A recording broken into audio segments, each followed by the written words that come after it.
नमस्कार दोस्तों। उम्मीद करती हूँ कि आप सबकी ट्रेडिंग इन्वेस्टिंग बिल्कुल भी एकदम बहुत अच्छी चल रही होगी। आप अपने रिस्क को मैनेज कर रहे होंगे, लॉस फ्री होगे, आप इंडिकेटर्स को समझ रहे होंगे और I hope you all are doing very much fine.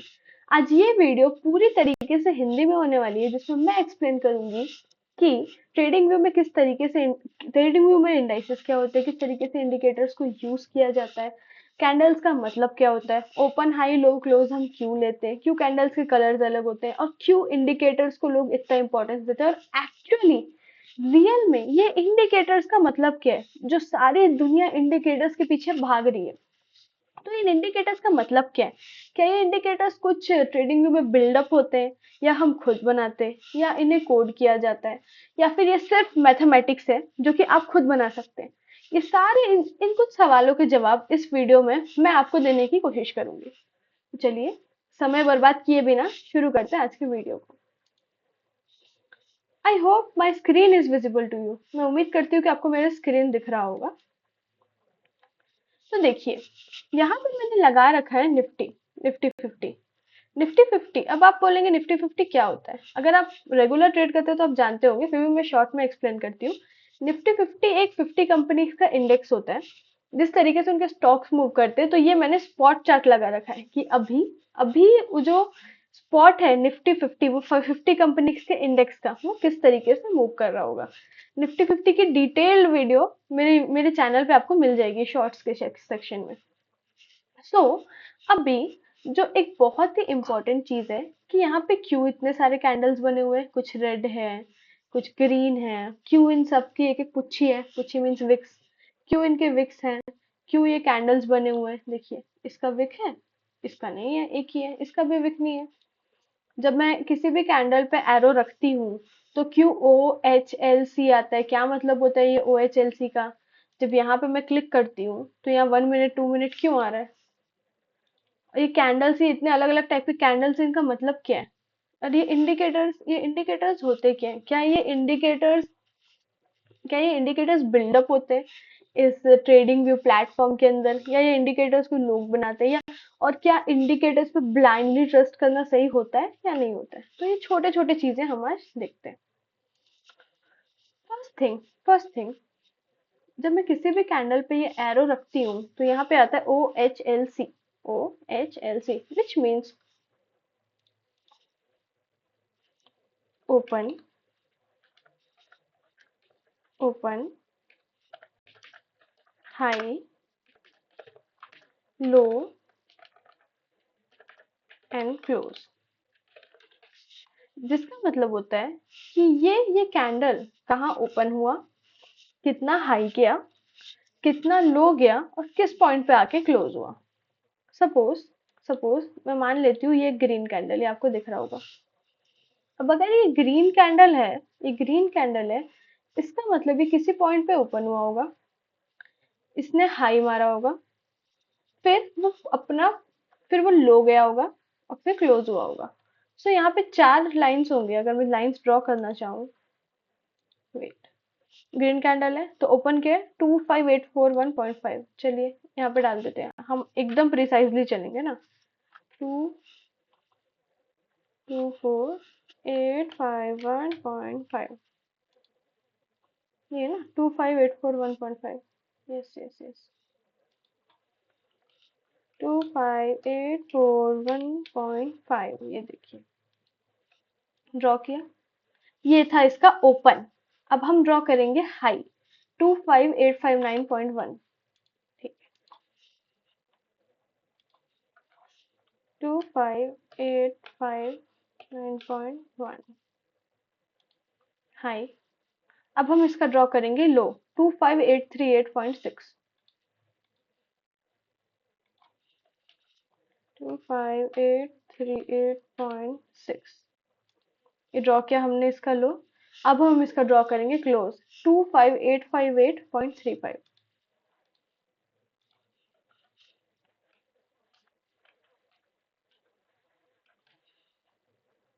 देखिए, अब मैंने इसका ड्रॉ किया क्लोज।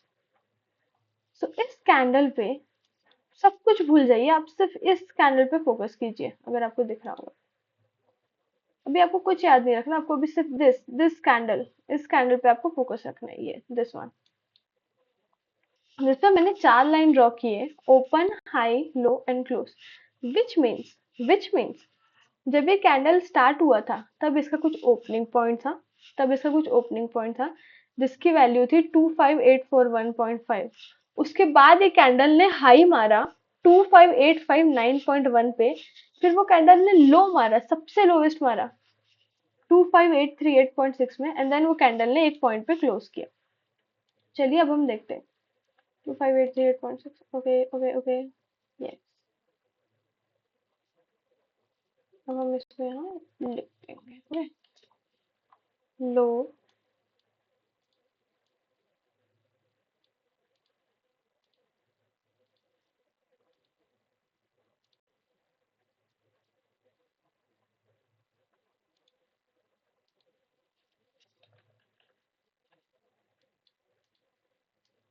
ओपन।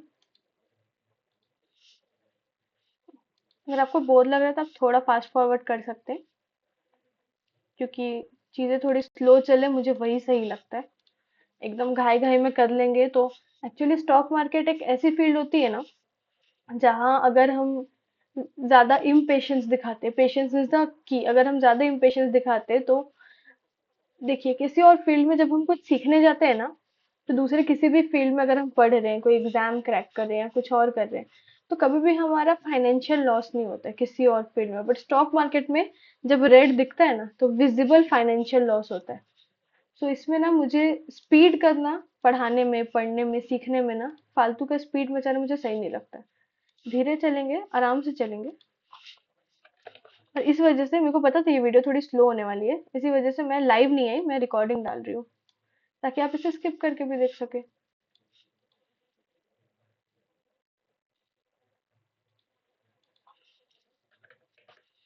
देखिए, अब आपको इतना वेट करवाने का, और एक और हर एक लाइन, इतना सारे लाइंस ड्रॉ करने का और हर एक लाइन पे लिखने का रीजन मैं आपको बताती हूँ। देखिए, ये एक कैंडल है, ठीक है।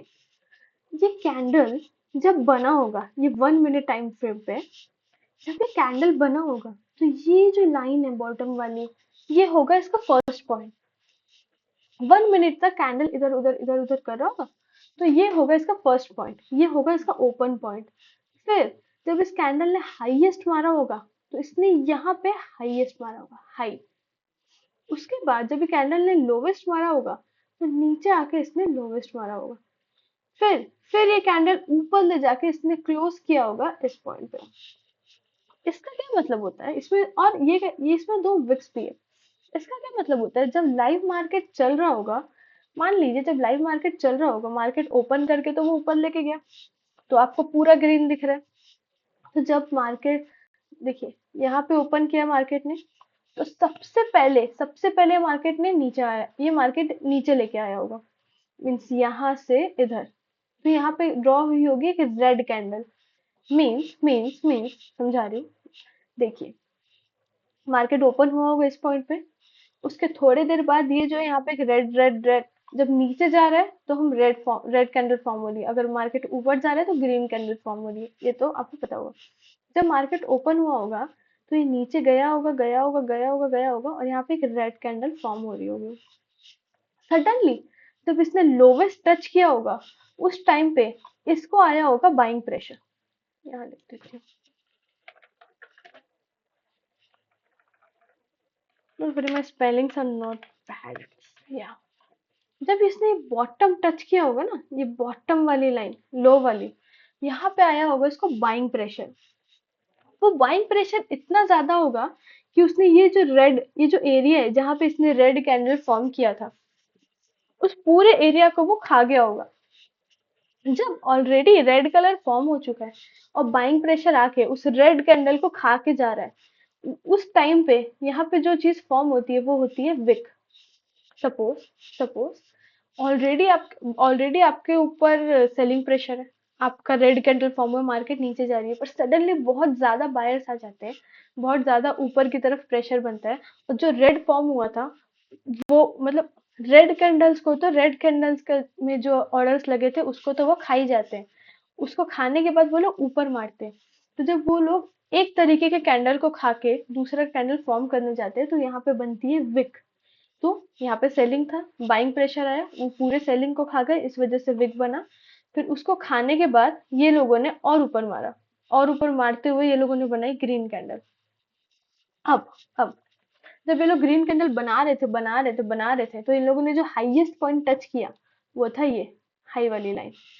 पर यहाँ पे टच करने के बाद सडनली दोबारा से आ गया सेलिंग प्रेशर। मतलब ये जो जगह थी ये भी ग्रीन से ही भरी हुई थी। ये जो आप विक देख रहे हैं ना, ये जो एक लाइन देख रहे हैं, विक मतलब पूछ, ये जो आप एक लाइन देख रहे हैं ये भी ग्रीन कैंडल ही थी। फिर सडनली आया सेलिंग प्रेशर, तो लोग ऊपर से सेल करने लगे। तो जो इतना छोटा सा एरिया देख रहे हैं ना, इतने बाइंग को सेलर्स ने खा लिया। इसका मतलब यहाँ पे मार्केट क्लोज हुआ। इसका मतलब जब ये कैंडल फॉर्म हुई, आज आपके सामने पूरे कैंडल का पोस्टमार्टम कर देना है हमें। जब ये कैंडल फॉर्म हुई तब इस पॉइंट पे ओपन हुई होगी। उसके बाद सेलिंग प्रेशर होगा तो नीचे मारा होगा उन्होंने। फिर जब इस पॉइंट में पहुंची ये कैंडल तब आ गया बाइंग प्रेशर। बाइंग प्रेशर इतना ज्यादा आया कि उन्होंने इतने इतने पार्ट के सेलिंग को तो खाया ही, उसके ऊपर से बाइंग भी किया। बाइंग करते चले गए इस पॉइंट हाईएस्ट के पॉइंट तक उन्होंने बाइंग किया। हाई पॉइंट तक बाइंग करने के बाद ऊपर से दोबारा से आ जाता है सेलिंग प्रेशर। पर सेलिंग प्रेशर उतना हैवी नहीं होता, तो सेलिंग प्रेशर ये ऊपर के छोटे से एरिया को खाता है। उसके बाद सेलिंग प्रेशर बाइंग प्रेशर को खा नहीं पाता और इतना, और ये ग्रीन कैंडल फॉर्म हो जाती है। सो ये तरीका होता है कि कोई भी कैंडल ग्रीन या फिर रेड क्यों होती है। क्या ये कलर्स कंपलसरी है? नो, आप सेटिंग्स में जाके ये कलर्स को चेंज कर सकते हैं, बट क्योंकि इन जनरल सारी दुनिया यही कलर्स यूज करती है तो हम भी इसी में पढ़ेंगे। इस तरीके से ये कैंडल जो है ये फॉर्म होती है। इस वजह और ये इस तरीके से कैंडल्स फॉर्म होती है।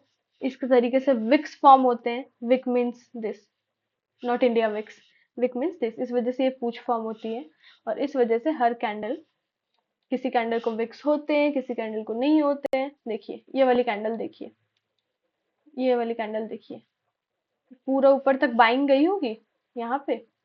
I mean I am not sure, मेरे को ओपन हाई लो क्लोज बनाना पड़ेगा। ये देखिए इस कैंडल को, यहाँ से जितनी बड़ी विक है इतना पूरा यहाँ पे सेलिंग हो गई, इतना पूरा बाइंग ने खाया है। सबसे बड़ी विक फॉर्म वही है। इसको देखिए, ये पूरा जो ये विक है, ऊपर से यहाँ पे सेलर्स ने खाया है, नीचे से यहाँ तक सेलिंग आई होगी तो यहाँ बायर्स ने खाया है। देखिए विक का मतलब ये होता है कि एक तरीके से ट्रेंड चल रहा था और दूसरे ने आके उसे खा लिया।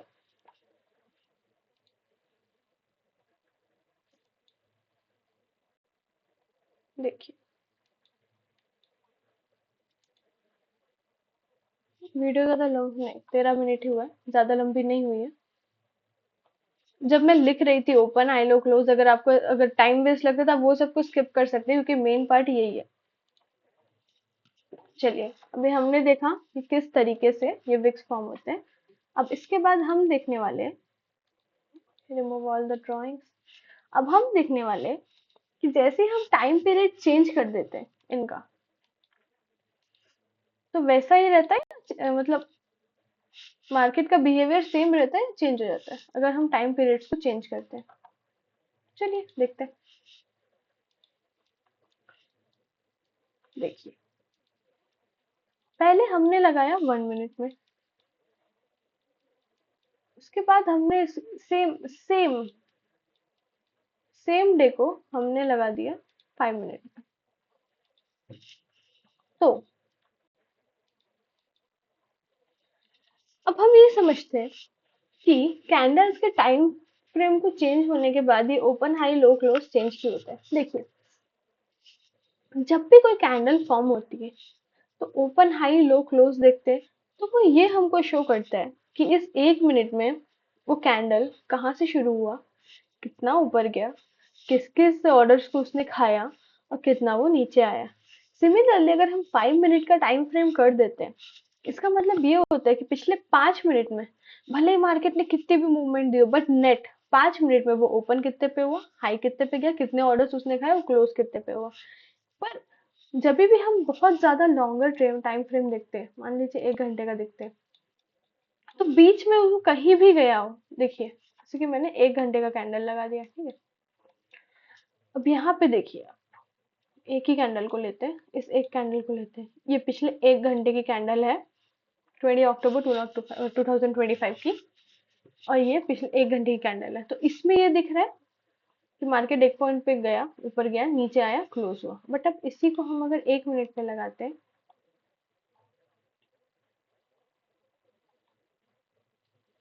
तो आप देखिए पिछले 1 घंटे पे सिर्फ इतनी छोटी छोटी चीजें नहीं हुई थी, पिछले 1 घंटे पे बहुत सारी चीजें हुई थी। देखिए जैसे 9:15 को मार्केट स्टार्ट होता है, तो 10:15 तक, मीन्स बताती हूँ आपको।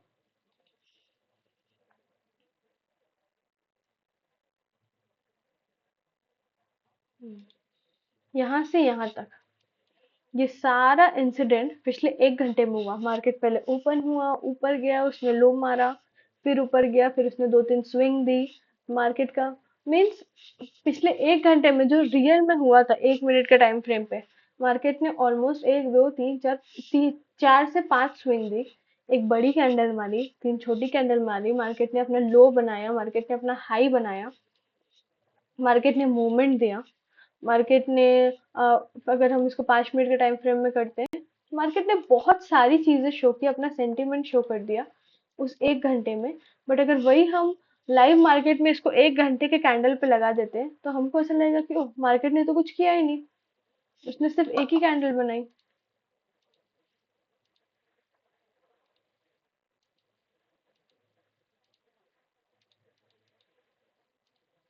बदतमीजी है ये, निकलना भाई।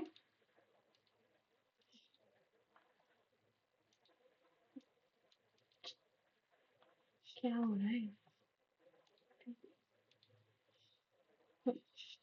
तो अगर हम इसको 1 घंटे के टाइम फ्रेम में देखते हैं, तो हमको ऐसा लगेगा कि इसने तो कुछ किया ही नहीं, इसने तो सिर्फ एक ही कैंडल बनाई।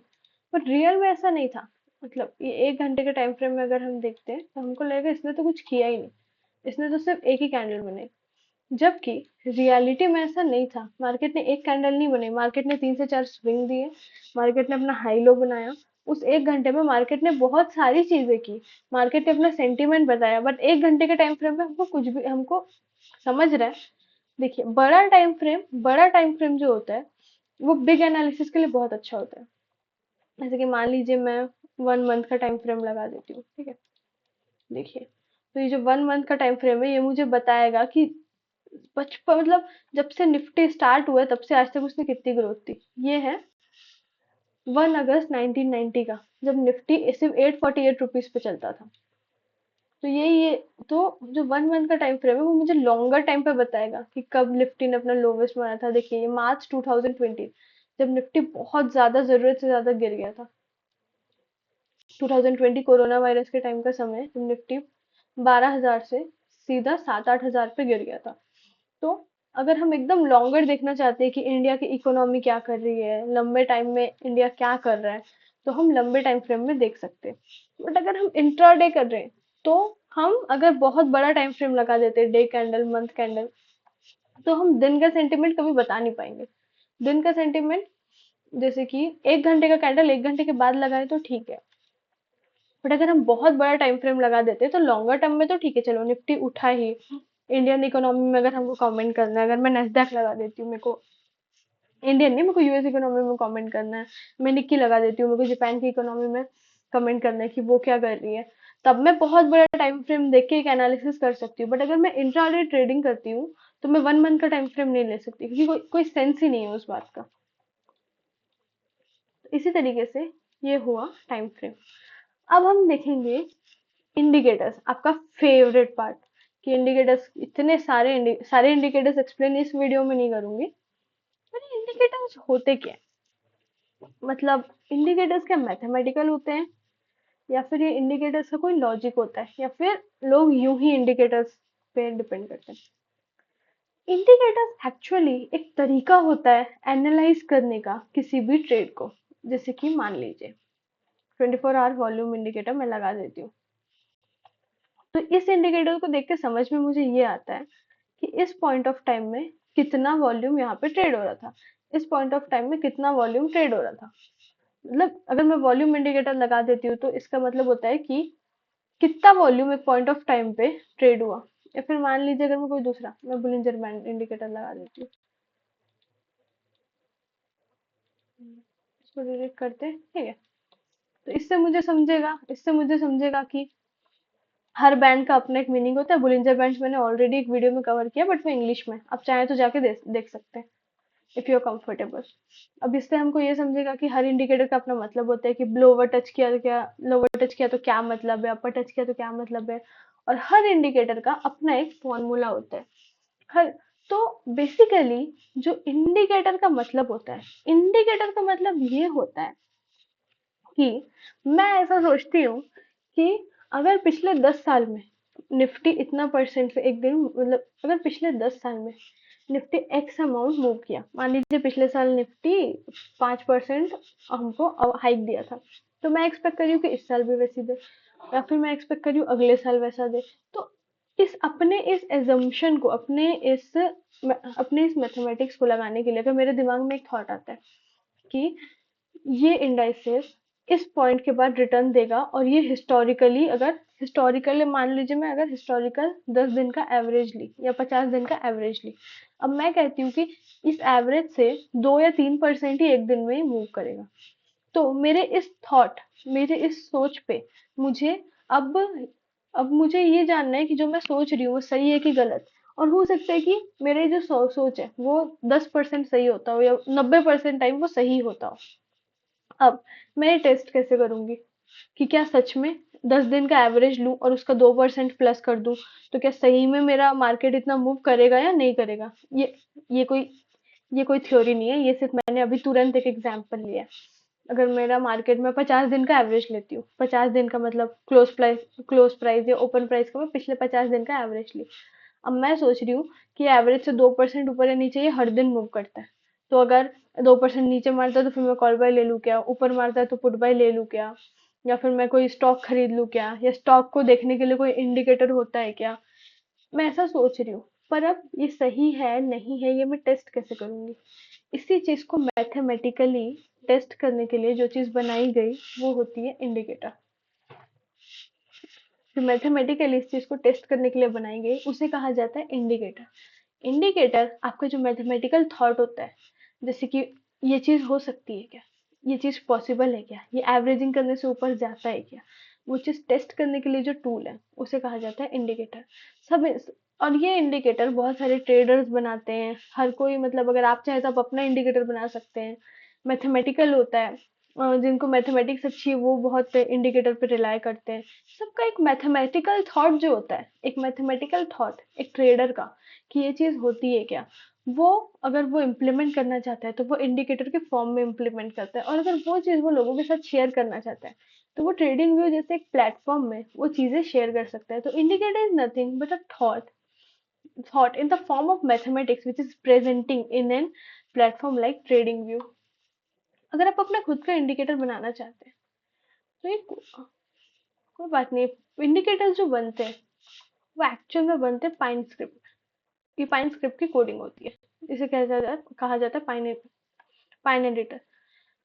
देखिए इसमें आप इनपुट डाल सकते हैं, कलर्स डाल सकते हैं, ये इंडिकेटर कैसा है, इसमें डे रेंज है, हर पुलिंजर बैंड है तो तीनों बैंड का क्या स्टेटस है। अगर मैं चाहूँ तो मैं इसमें अपना खुद का कोड डाल के अपना इंडिकेटर मैं खुद बना सकती हूँ। फॉर एग्जाम्पल देखिए यहाँ मेरे होंगे भी कुछ, ये एक मेरा है, 2-3 इंडिकेटर और है वो इसमें है नहीं, मतलब वो दूसरे आईडी में। सो अगर हम चाहें तो, अगर हमारा कोई थॉट है जो हमने मार्केट के एक्सपीरियंस से सोचा है, तो हम खुद अपना इंडिकेटर बना के टेस्ट कर सकते हैं। और ये बहुत ही इजी वे होता है हमारे थॉट्स, हमारे जो मैथमेटिकल थॉट्स है कि ऐसा हो सकता है क्या, वैसा हो सकता है क्या, उसको इम्प्लीमेंट करना, इसे कहा जाता है इंडिकेटर। इंडिकेटर ऐसा नहीं है जैसे लोग बोलते हैं कि हाँ मुझे ये इंडिकेटर आ गया अब तो मतलब हमने मार्केट को, नहीं, इंडिकेटर भी एक ह्यूमन का थॉट है, एक ह्यूमन का मैथमेटिक्स है जो उसने इम्प्लीमेंट करके लोगों के साथ शेयर किया है। आप किसी भी इंडिकेटर पर रिलाई नहीं कर सकते कि हाँ यही सही है या यही गलत है। किसी का भी अगर इंडिकेटर आपको मिलता है तो आपको वो पहले टेस्ट करना है लाइव मार्केट पे, आपको खुद अपनी बैक टेस्टिंग करनी है कि ये इंडिकेटर सही होगा, ये इंडिकेटर गलत होगा। हाँ मुझे पता है मैं बहुत ज्यादा स्लो जा रही हूँ, but again market is a game of patience. हम एकदम स्पीडली कोई भी चीज़ को कवर नहीं कर सकते। तो एट लास्ट जो हम इस वीडियो से कंक्लूड कर सकते हैं वो ये है कि इंडिकेटर एक मैथमेटिकल टूल होता है, इंडिकेटर एक मैथमेटिक्स होती है, जो कि हर इंसान अपनी सोच के और अपने मार्केट के एक्सपीरियंस के हिसाब से अपना अपना इंडिकेटर बनाता है। अब आपको ये वाली इंडिकेटर मुझे आती है, इस वजह से मैं इसको लगाऊंगा और इस पे पूरा रिलाई करके अपने पैसे लगा दूंगा, नहीं। आप कोई भी नया इंडिकेटर मिलता है, आप सीख रहे हैं, आपको उसको लाइव मार्केट में बैक टेस्टिंग करनी है। हो सकता है कोई एक ऐसा इंडिकेटर आपको मिल जाए जो कि बहुत ही किसी इंटेलिजेंट इंसान ने बनाया हो, जिसको मार्केट का बहुत अच्छा एक्सपीरियंस हो, और आपकी चीजें वर्क कर जाए। हो सकता है कि आपको कोई एक ऐसा इंडिकेटर मिले जो कि शायद उतना काम नहीं करता, और अगर आप उस पर रिलाई करके अपने पैसे लगा दे तो आपके सारे पैसे डूब सकते हैं। इस वजह से किसी भी इंडिकेटर पर रिलाई करने से पहले आपको अपने नोट्स होने चाहिए, आपका अपना एक्सेल शीट होना चाहिए, आपकी बैक टेस्टिंग होनी चाहिए। आपको देखना चाहिए कि ये 80% ऑफ टाइम काम कर रहे हैं, 90% ऑफ टाइम काम कर रहे हैं, 3 साल के डेटा पे काम किया, 4 साल के डेटा पे काम किया। सो इन शॉर्ट इस वीडियो का कंक्लूजन ये है कि indicators and mathematics which are made by traders along with their experiences and maths, and before relying on any indicator you have to back test it on yourself। आपको खुद test करना है इन indicators को कि ये काम करते हैं या नहीं करते, अपने पैसे इन इंडिकेटर्स पे रिलाई करके अपने पैसे लगाने से पहले। सो आज के लिए बस इतना ही। अब बाकी और आगे की वीडियोस के लिए इंडिकेट, और अगर आपको किसी भी इंडिकेटर के पीछे का मैथ्स जानना है या कुछ भी जानना है तो आप बिल्कुल कमेंट सेक्शन में बता सकते हैं। मेरे को किसी ने बोला था कि आप हिंदी पे वीडियो डालिए, तो आज ही ये वीडियो इसी वजह से पूरी तरीके से हिंदी पे हुई है। तो थैंक यू सो मच।